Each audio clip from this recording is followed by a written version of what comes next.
Hello, everybody. Adam Parks here with another episode of Receivables Roundtable. Today, I am here with the most international episode that we've filmed so far. Me hosting from down here in Campo Grande, Brazil, talking with one of my best friends, Mr. Altaf Sayed with Epicenter Technologies, who is out in Mumbai, India. How are you doing today, Al? Very good, Adam. Very nice to see you. How is Brazil treating you?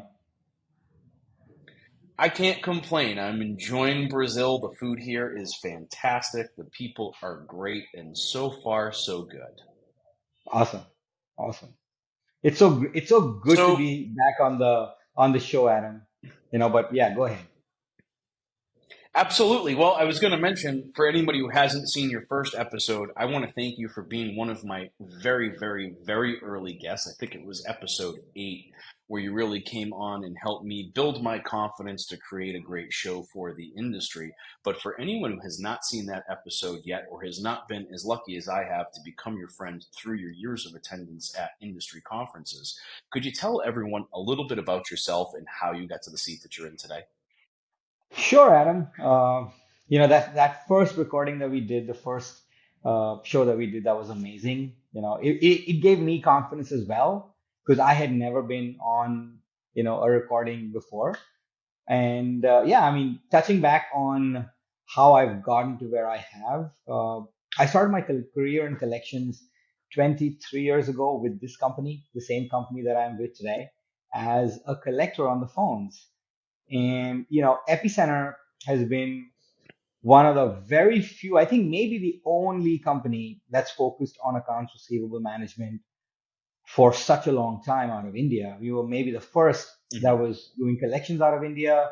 We continue to do collections out of India. We've got tremendous experience across, the gamut of services around receivables management, not just, early stage, but late stage, post charge off, pre charge off, back office, e-Oscar, you name it, commercial collections, B2C collections, and we've done it over the 23 years that we've been focused on this industry. I started off as a collector on the phones, and over the years, I have, I think, that's another way that we're different from most companies is the company, Epicenter really, really tries to foster a sense of entrepreneurship amongst employees, try to make sure that employees can follow their passions as long as it's in the same direction as the company is moving and it's beneficial for both. So over the years, I've been a trainer, I've been in operations, I've been head of facilities and administration, head of HR. I've led the business intelligence, WFM, MIS reporting teams. I've led sales for the longest time. So yeah, that's why I'm here. I mean, it's a great place. I love coming to work every day because it doesn't feel like a job. And I'm going to Mhm. continue this, going forward. So yeah, I'm happy to be here. And I've visited your office more than a few times now through the years. I always like to describe it as the Google of Mumbai because the technology facilities are just phenomenal. And in full disclosure, I've had staff there now for almost 5 years that have been working out of the Mumbai office. And for me, the culture has become everything. The ability for me to build a culture remotely and to do that over an extended period of time. And I still have some of my staff from like my first hire group are now the leaders. And I think kind of like how you've started and worked your way through all of these different roles throughout the organization, I found that culture to be true and the opportunity to be real for so many people because almost everybody on my leadership team now that's within our Mumbai shop is all someone who started at the Correct. ground level and worked their way up by learning and growing and finding and teaching the other people Yeah. around them. And I think that's where I've really found a lot of value in working together, and not just for branding arc and the marketing team, but wearing so many different hats through the years. We've had the opportunity to do so many different things with you, and I've always had a really great experience. But I thought it would be interesting to kind of talk to the audience here a little bit about like why India, right? I've done so many different podcasts with so many different locations around the globe and why BPOs have become important. But let's talk a little bit about India in general and why India has kind of grown as that hot spot for BPO services. Of course, Adam, and it's a very valid question. In fact, well, I'm an Indian, so for me, I just landed. I was, was lucky enough to be born in India. So, Fair. but over the years, looking at, uh, you have to realize that India was at the forefront of the outsourcing revolution in the early 1900s, right? I mean, late 1900s, sorry, early 2000s, right? Uh, Yeah. so one of the reasons that really happened was because of the level of education that uh, Mhm. that India provided. So you had really smart people, and if you look around today, a lot of people running big companies are of Indian origin because culturally, education and exceeding or excelling in education comes as a part and Mhm. parcel of Indian culture. Every parent, that's what they want. And India's, for the longest time, had a ranking system, not a grading system. Like even in Mm. school, you wouldn't get graded A, B, or C. You were ranked 1, 2, 3, 4, 5, right? Out of a class of 15, 20 students, you'd know that you were at the bottom of the rung.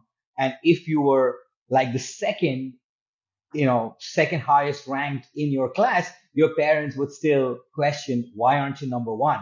So that level of competition, not just in education, but, as a part of life has always been there, in our culture.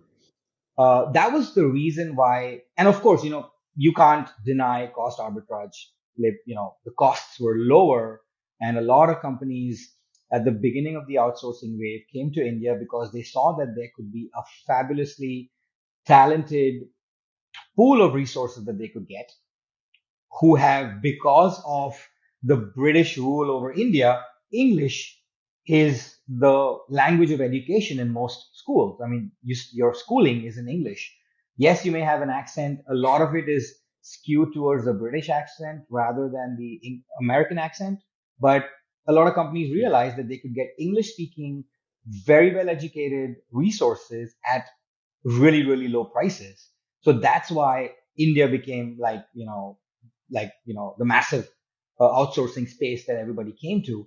But over the years, that has changed. A lot of companies now, when Philippines came into the market, now it's South Africa, there's nearshore, there's so many other options Mhm. which are, well, pound for pound, not really that different from a costing perspective. You can still get cheap resources in the Philippines or South Africa or nearshore, but the quality of resources, because of the level of education that you have in India, that is a little Mhm. difficult to beat. And I think that's why India is so popular. And even in our accounts receivable, in our ARM space, right? A lot of the Mhm. large debt buyers, all of them have operations in India. They're all leveraging the quality of India. The other thing, and that's again my personal opinion, so please don't take offense, anybody. Uh, Indian, language and culture also makes you a little more assertive than that's required in collections. You Mhm. need to be Good point. there's a very fine line between being aggressive and being assertive. And I think Indian culture Mhm. is a very assertive culture. Philippines is great for customer service because they just are so hospitable. I don't have first-hand Mhm. experience on Africa or nearshore, but for the receivables management space, India is a fabulous location just because the quality of resources, the culture, which lends itself to being more assertive, and that's why all the large debt buyers they all have operations out of India. So that was a little I long-winded as think an early answer, but on, no, it makes sense. I think early on there was in the financial services space there was a fear in outsourcing to India, and I remember contracts in 2010. A lot of things were restricted in terms of our ability to use offshoring, and now I feel like that has completely changed, and the banks have done a complete 180 on that idea, and now they all have their own operations over in India. Now, for me, absolutely. India is a big place, just like the United States is a big place, right? And so there's Right. so many different locations, and I've been blessed with the opportunity to visit so many different cities and locations around India for work. And I'm going back again in a couple of months to visit 5 cities. So for me, Mumbai was an attractive location for me for a couple of different reasons. One, I think it was the personal relationship that you and I developed through the years at the conferences, just face to face interactions, talking all the time, seeing each other on the regular, which is, a much bigger endeavor for you than it was for me. I was traveling 5, 6 hours to Las Vegas. You're traveling 30, right? And to me, Yep. that was always, you were demonstrating this commitment to the industry and your frequent attendance of those things and your participation, right? And we'll talk about that a little bit later. But for me, kind of Mumbai was, and I could be totally wrong here, right? But this is just kind of, again, my opinion is that I look at the northern parts of India more like New York. So, like the time that I've spent in New Delhi, it feels a little bit more, in Mumbai, to me, felt more like a Miami. As a Florida guy, I felt like that was a much better fit for me. It was a place that I actually wanted to go visit. It was a place where I like spending some time. I like the culture there. I like the people. It just felt a little less aggressive than some of the other cities. I don't want to call it laid back because I would say that it's got a very strong professional feel to the area. But for me, that was my draw to the area, right? It was kind of the culture and having some friends and some people that I trusted in the area. Now, as you kind of have far more experience in the BPO space around India, what do you think makes Mumbai special in terms of locations in India for BPO services, So, besides the to be amazing honest, food? yeah, food's great in India anywhere you go, my friend. So if uh, you know, if you have to look at India, there are a couple of major hubs or major cities. Like even in the US, you've got New York, you've got San Francisco, you've got some of these large cities where a lot of companies Hmm. naturally gravitate to, right? So in the southern part of India, there's Bangalore, there's Hyderabad. These places are tech hubs, whether it's Google having their Hmm. operations or all the large IT companies having their operations. North India, which is Delhi, which is the capital, and the surrounding region around Delhi, being the capital, of course, you have a lot of companies there, a lot of opportunities, a lot of education, all of that, right? But Hmm. Mumbai is the financial capital of the country, just like New York is considered the financial capital of the US. Mumbai is considered the financial capital. So all of the large enterprises have to be in Mumbai, and being such a metropolitan advanced city, the access to employment, the access to resources, the access to education, all of that is fabulous in India, and especially in the accounts receivable space.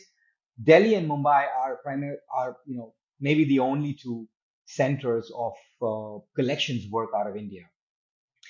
Hmm. Mumbai, because besides us having been in the ARM space for the last 23 years, there are three other companies, largish in size, that have had operations out of Mumbai for a really long time. And then you have Delhi, which is North India, Delhi and the surrounding spaces, Gurgaon and Noida, that have had some really large debt buyers that have their own captive operations out of those places.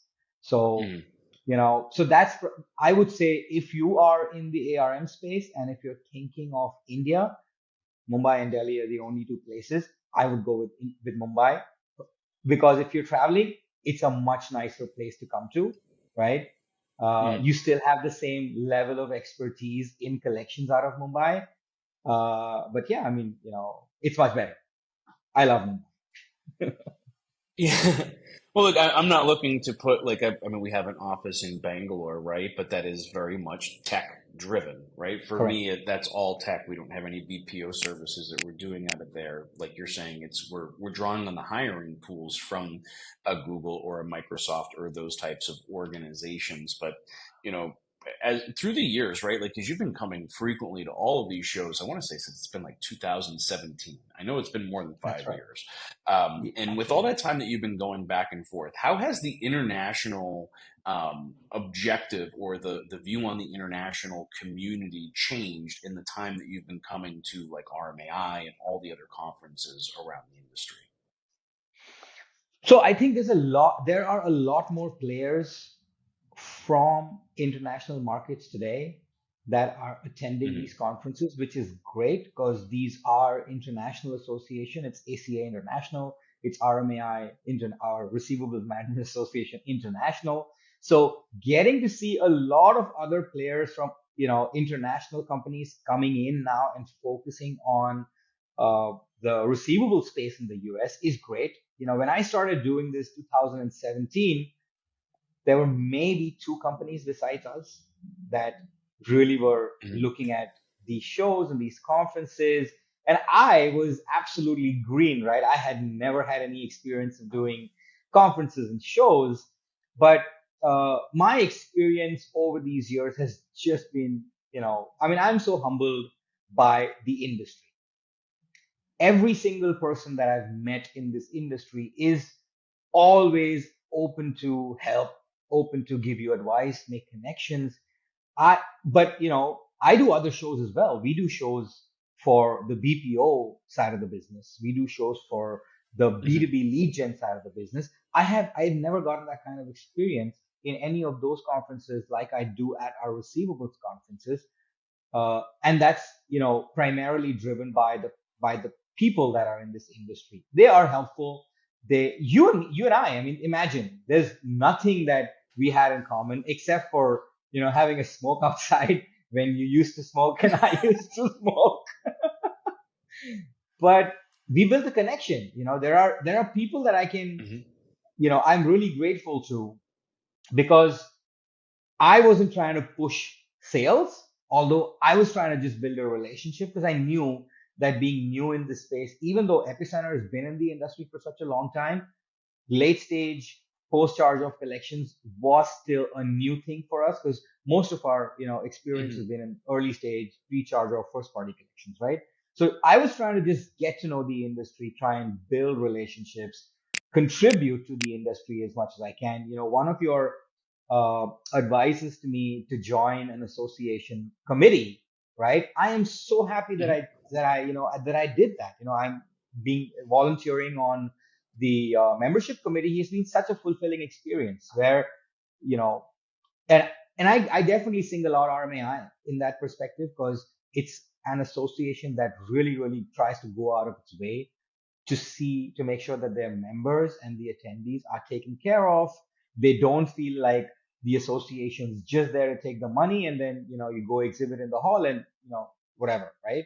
That's never been how RMAI is. I mean, I've been on so many committee calls where we're really trying to figure out, okay, for a new member, how can we make their experience better? How can we make them feel more connected? And Hmm.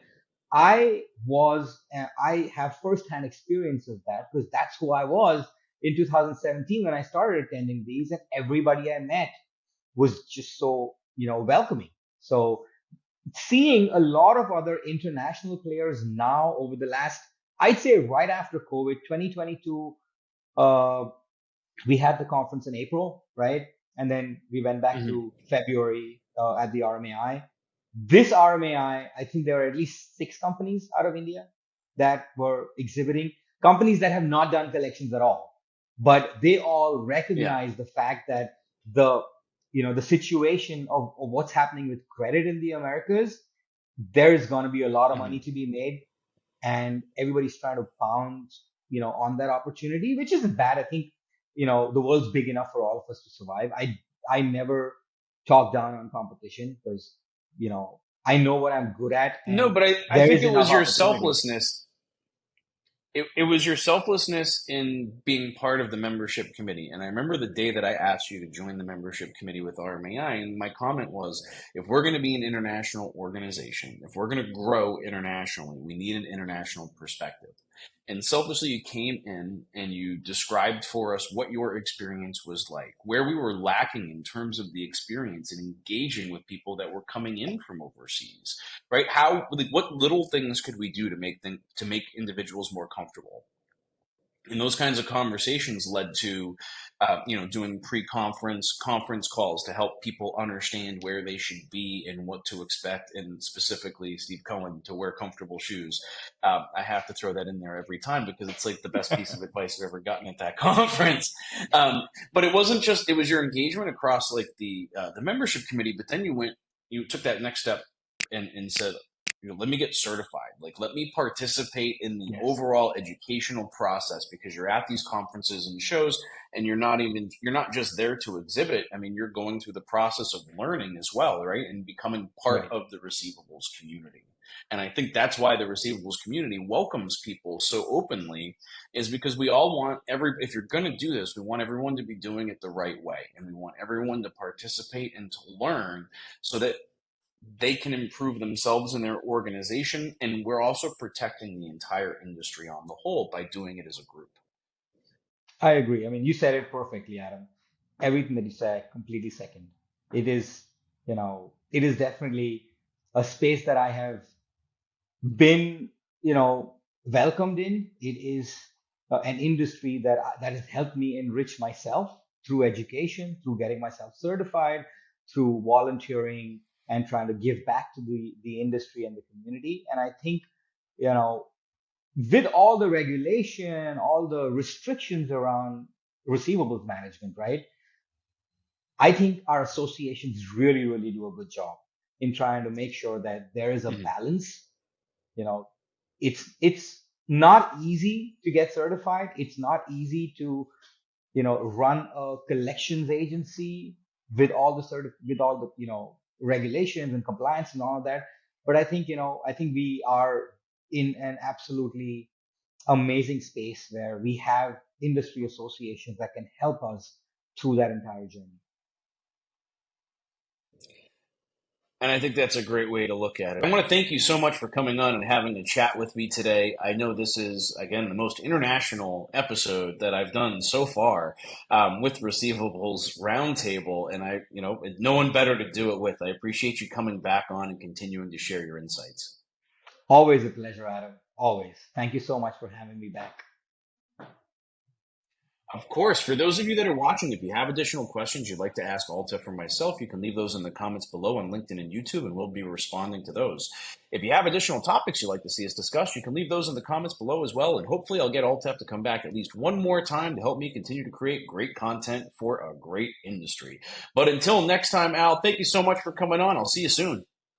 Likewise, Adam. See you soon. Thank you, everybody, for watching. We'll talk to you all again Thank soon. you. Bye, everyone. Bye, everyone.